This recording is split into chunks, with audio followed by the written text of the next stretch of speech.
Maraming tao ang iniisip na ang pagiging charismatic ay tungkol sa lakas ng boses o galing magsalita, pero sa totoo lang hindi ganon. May mga taong tahimik lang, hindi pala salita, pero ramdam mo agad ang presensya nila. Hindi nila hinihila ang atensyon, kusa itong lumalapit sa kanila dahil kontrolado nila ang sarili nilang enerhiya. Ang tunay na kaakit-akit ay hindi nakukuha sa pagpapakitang gilas, kundi sa maliliit na kilos na madalas hindi napapansin. Kung paano ka makinig, tumingin, tumahimik, at gumalaw. Sa video na ito, ibabahagi ko ang mga simpleng ugali na kapag ginawa mo, mararamdaman ng tao na gusto ka nilang lapitan, kahit wala kang sabihin. Una, matutong makinig ng totoo. Hindi yung nakikinig ka lang para makasagot agad, kundi nakikinig para maintindihan. Karamihan ng tao, hinihintay lang ang turn nila magsalita. Pero kapag ramdam ng kausap mo na mahalaga ang sinasabi niya, nagiging bihira ka. At ang bihira, natural na hinahanap. Ikalawa, magsalita ka ng dahan-dahan. Hindi kailangang mabilis para magmukhang matalino. Kapag minamadali mo ang salita mo, parang may hinahabol ka. Pero kapag kalmado ang boses mo, may bigat ang bawat salita. Yung pagitan ng katahimikan, hindi yun awkward. Doon nararamdaman ng kumpiyansa. Ikatlo, hawakan ng eye contact ng kaunti pang mas matagal. Hindi yung titig na nakakailang, kundi yung presensya na nagsasabing andito ka. Parang sinasabi mo sa kausap mo, nakikita kita, at hindi ako natatakot sa katahimikan. Sa simpleng tingin lang, nabubuo na ang respeto. Ikaapat, ngumiti gamit ang mata mo, yung hanggang mag-wrinkle ito, hindi lang ang labi. Ang totoong ngiti, hindi pilit at hindi kailangan ipakita. May enerhiya siyang nararamdaman kahit hindi mo pansinin. Bago pa nila isipin kung bakit komportable sila sa'yo, ramdam na agad nila na magaan kang kasama.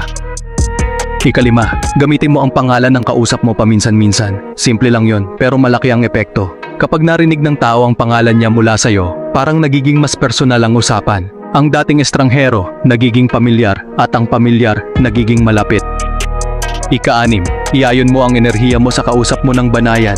Hindi ito panggagaya, kundi pakikiramdam. Kapag pareho ang tono, bilis, at galaw, mas mabilis na bubuo ang tiwala. Minsan, bago pa mabuo ang salita, ramdam na agad ang koneksyon. Ikapito, iwasan ang likot ng katawan. Kapag panatag ka, ramdam yun ng iba. Ang pagiging kalmado sa gitna ng ingay, nagbibigay ng pakiramdam ng seguridad. At kapag ligtas ang pakiramdam ng tao sa'yo, kusa silang lumalapit at nananatili. Ikawalo, huwag mong ikwento ang buong buhay mo agad. Hindi lahat kailangang ilabas. May halaga ang may tinatago ka pang kaunti. Kapag hindi ka madaling basahin, mas nagiging interesado ang tao. Hindi dahil may sikreto ka, kundi dahil may espasyo ka para sa curiosity. Ikasyam, kapag pupuri ka, gawing eksakto. Iwasan ang pangkaraniwan. Sa halip na sabihing maganda ka, sabihin mong bagay sa'yo yung kulay na suot mo. Ang tiyak na papuri, mas tumatama dahil ipinapakita nitong tunay kang nakapansin at hindi basta nagsalita. Ikasampu, tumawa ka ng madali pero huwag kailanman sa kapinsalaan ng iba. Ang humor na magaan, nagpapagaan ng paligid. Kapag ang tawa mo ay hindi nananakit, mas gugustuhin ng tao na manatili malapit sa'yo. Ang saya, kapag ligtas, nagiging kaakit-akit. Ikalabing-isa, ituwid mo ang tindig mo. Bago ka pa magsalita, may sinasabi na ang katawan mo. Ang maayos na postura, nagpapakita ng respeto sa sarili. At kapag malinaw sa mundo na nire-respeto mo ang sarili mo, mas madali ka rin nilang igalang. Ikalabing-dalawa, pigilan ang sarili na mang-interrupt sa isang usapan. Hindi kailangang ipilit ang punto mo agad. Kapag marunong kang maghintay, mas nagiging mahalaga ang sasabihin mo. Ang pasensya sa usapan, tahimik pero malakas na anyo ng kumpiyansa. Ikalabing-tatlo, gamitin ang maikling katahimikan bago sumagot. 2 hanggang 3 segundo ay sapat na. Kapag natapos magsalita ang kausap mo, huwag kang magmadali. Yung sandaling pause, nagsasabing nag-iisip ka, hindi ka lang basta reaksyon. Sa ganitong paraan, kusa nabubuo ang respeto.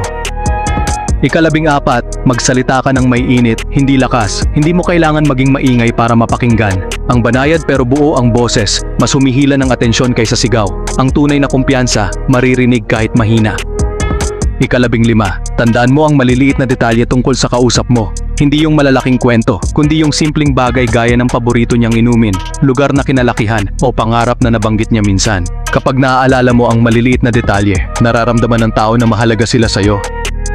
Ikalabing-6, kontrolin mo ang reaksyon ng mukha mo. Iwasan ang biglang pagkunot ng noo, pagkagulat, o paghusga. Kapag kalmado ang itsura mo, mas nagiging komportable ang kausap mo na maging totoo. At kapag ramdam ng tao na pwede silang maging sarili nila sa'yo, doon nagsisimula ang tunay na tiwala.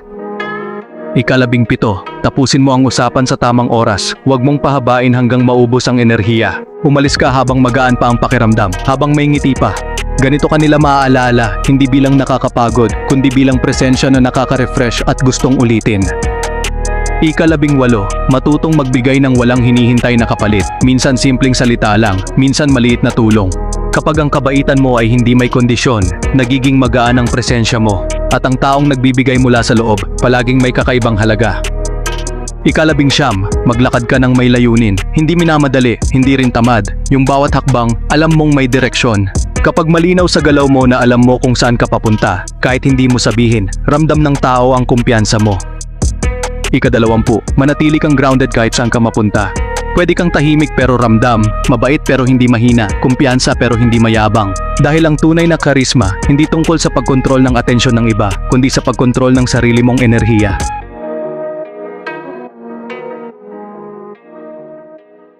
Sa huli, tandaan mo ito, ang karisma ay hindi tungkol sa pagpapapansin, hindi rin ito paligsahan kung sino ang pinakamalakas o pinakamadaldal.